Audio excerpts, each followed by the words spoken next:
Trump ने India को PACS silica group में क्यों इनवाइट किया और इंडिया ब्रिक्स 2026 के लिए क्या प्रिपरेशन करने लगा है और ग्रीनलैंड के लिए ट्रंप इतना बेचैन क्यों हैं और सोमालिया ने यूएई के साथ अपने ट्रेड रिलेशन क्यों अबॉलिश कर दिए हैं। ये सारी मेजर अपडेट्स निकल कर सामने आ रही हैं जो आपको मेन स्ट्रीम मीडिया में भी दिखने को नहीं मिलेंगी, इसलिए इस वीडियो को पूरा देखिए। यूनाइटेड स्टेट ने इंडिया को एक स्ट्रेटजी ग्रुप यानी पैक्स सिलिका में ज्वाइन करने का इन्विटेशन दिया है। ये group mainly future technology, semiconductor supply chains, critical minerals और एडवांस मैन्युफैक्चरिंग सिक्योरिटी पर फोकस करता है। यूएसए का क्लियर ऑब्जेक्टिव है कि चाइना सेंट्रिक सप्लाई चेन से डिपेंडेंसी उसे कम करना है और इसके लिए वो ट्रस्टेड पार्टनर की तलाश में है जो कि एक पैरेलल इकोसिस्टम बनाएगा। इंडिया के लिए ये इन्विटेशन इसीलिए इम्पोर्टेंट है क्योंकि इंडिया ऑलरेडी एक इमर्जिंग टेक मैन्युफैक्चरिंग हब के रूप में देखा जा रहा है। स्पेशली चिप और डिजिटल इंफ्रास्ट्रक्चर और स्ट्रेटेजिक रिसोर्स के एरिया में इंडिया अब काफ़ी अच्छा ग्रोथ कर रहा है। इसका इमीडिएट इम्पैक्ट ये है कि इंडिया यूएस स्ट्रेटेजिक ट्रस्ट और डीपन होगा और इंडिया को global high tech decision making table पर डायरेक्ट एंट्री मिल जाएगी।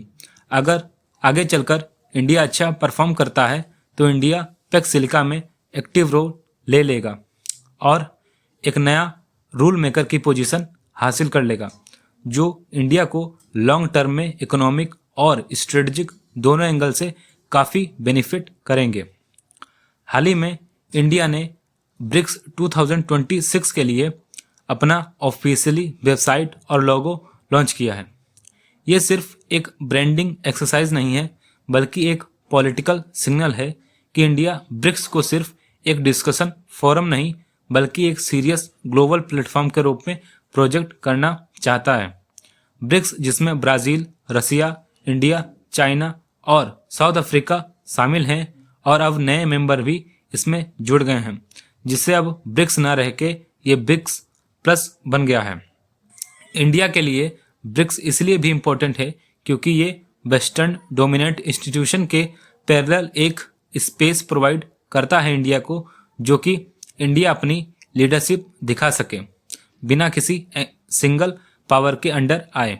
इसका जियोपॉलिटिकल इम्पैक्ट ये है कि इंडिया साइमल्टेनियसली वेस्ट के साथ भी इंगेज रहेगा और नॉन वेस्टर्न ब्लॉक में भी अपनी ऑटोनॉमी मेंटेन करके रखेगा। फ्यूचर में ब्रिक्स 2026 समिट इंडिया के लिए एक टेस्ट होगा। क्या इंडिया इस प्लेटफॉर्म को इकोनॉमिक कोऑपरेशन से आगे ले जा पाएगा, ये तो वक्त ही बताएगा। तीसरी काफ़ी इंपॉर्टेंट अपडेट आई है यूएस प्रेसिडेंट डोनाल्ड ट्रंप से।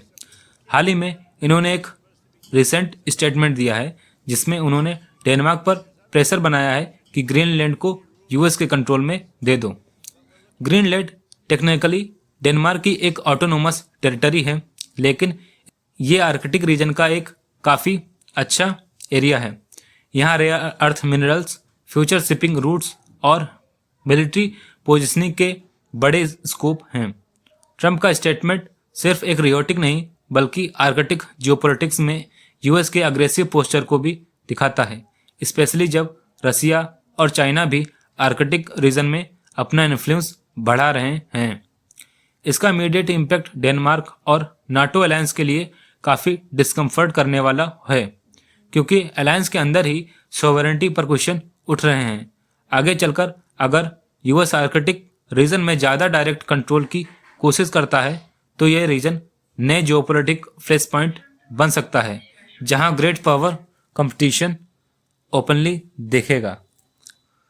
आखिरी न्यूज़ आई है अफ्रीका के हॉर्न रीजन से जहां सोमालिया ने यूनाइटेड स्टेट अमीरात से अपने सारे ट्रेड रिलेशन ख़त्म करने की डिसीजन लिया है। सोमालिया ऑफिशियली एक रिकॉग्नाइज्ड कंट्री है लेकिन हाल ही में जिस तरीके से इसके एक स्वैत क्षेत्र सोमालीलैंड को इजराइल ने एक स्वतंत्र देश की भूमिका दी है, इससे काफ़ी पॉलिटिकल टेंशन उत्पन्न हो गए थे। यूएई ने यहाँ पर पोर्ट्स, लॉजिस्टिक और मिलिट्री इंफ्रास्ट्रक्चर में काफ़ी इन्वेस्टमेंट किया था। ट्रेड टाइज तोड़ने के रीज़न काफ़ी हैं जैसे internal politics disagreement, sovereignty concern और रीजनल पावर बैलेंस का प्रेशर माना जा सकता है। इस डिसीजन के बाद बॉर्डर इम्पैक्ट काफ़ी गहरे हो गए हैं। गल्फ कंट्रीज और अफ्रीका के बीच इन्फ्लुएंस कंपटीशन और ज़्यादा कॉम्प्लेक्स हो जाएगा।